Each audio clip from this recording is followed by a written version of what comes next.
Bonjour les amis, aujourd'hui je vais vous parler d'Internet, ou plutôt d'un des ancêtres d'Internet, ARPANET, que j'appellerai papier réseau. Un réseau est un ensemble d'équipements reliés entre eux pour échanger des informations. Avec Chien, je vais recréer un réseau. Alors d'après cette définition, voici un réseau, et je vais tenter avec ma partenaire Luna de le faire fonctionner. Allez viens. Voici l'installation. Luna, est-ce que tu m'entends?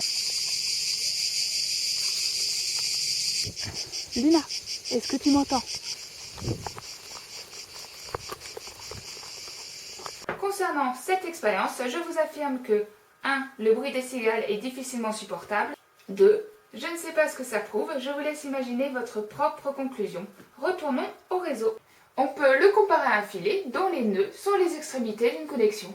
Dans notre cas, ce sont les ordinateurs, les routeurs, les concentrateurs ou hubs, les commutateurs ou switches. Bref, intéressons-nous à la naissance de papier réseau. Retournons quelques 60 ans en arrière. Nous sommes en pleine guerre froide.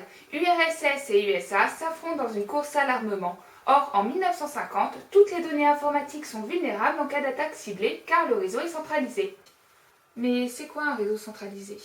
C'est quand un ordinateur puissant en commande plusieurs autres. C'est le principe du client-serveur. Les serveurs sont regroupés dans d'immenses centres, les data centers, qui produisent énormément de chaleur et qu'il faut donc penser à refroidir. Si la ligne est coupée ou l'ordinateur est détruit, le réseau ne fonctionne plus.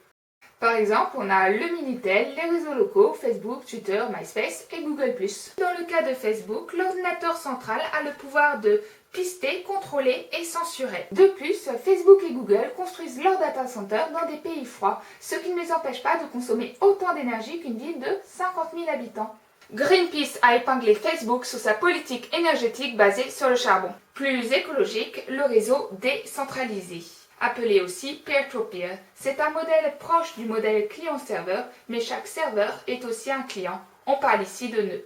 Le peer-to-peer peut être centralisé comme ici, les connexions passant par un serveur central et lors de la destruction d'un nœud, le réseau fonctionne toujours. Ou complètement décentralisé, comme ici, les données peuvent être transférées entre deux postes sans transiter par un serveur central. Et en cas de destruction d'un ordinateur, le réseau n'est quasiment pas endommagé. Le réseau décentralisé est utilisé pour les DNS, pour la mise à disposition de certains logiciels tels Linux ou alors World of Warcraft, pour diffuser des contenus multimédia dans le streaming, pour certains réseaux sociaux comme Diaspora, Friendica ou Movim, et d'une manière générale, c'est le principe d'Internet. Maintenant que les différents types de réseaux ont été rapidement présentés, voyons comment il y a 50 ans, le réseau décentralisé est apparu. L'objectif américain est de concevoir un système capable de résister à une attaque nucléaire ciblée. C'est pour cela que le WAND, Research and Development, fut créé. Ce qui nous permet en 1962 d'avoir cette conversation entre Paul Beren, un Polonais naturalisé américain, véritable génie en informatique, mathématiques et physique. Comme quoi il ne pouvait pas se contenter d'un seul domaine, et les militaires américains. Hello, je vous propose un système où chaque machine, maillon d'un réseau en toile d'araignée, chercherait à l'aide de données dynamiques la route la plus courte possible d'elle-même à une machine où elle patienterait en cas de besoin. Bref, je vous offre Internet tel qu'il existera dans 60 ans. Oh fucking no. Même si son idée a été refusée, Paul Beren mérite largement sa place dans le temple de la renommée d'Internet.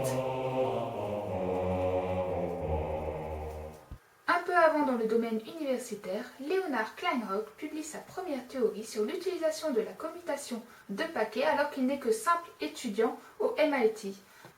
Alors, bravo Leonard, c'est pas tous les étudiants capables d'inventer des systèmes encore utilisés 60 ans plus tard. C'est pour ça, Leonard Kleinrock, tu as l'honneur de rejoindre Paul Beren dans le temple de la renommée d'Internet.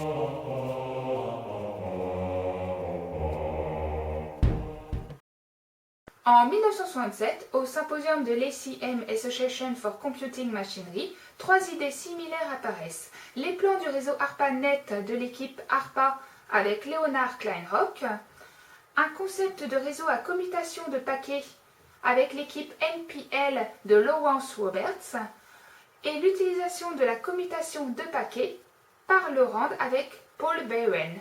Fait intéressant, les trois équipes sont séparées géographiquement, n'ont pas communiqué entre elles et ont abouti à des résultats très similaires.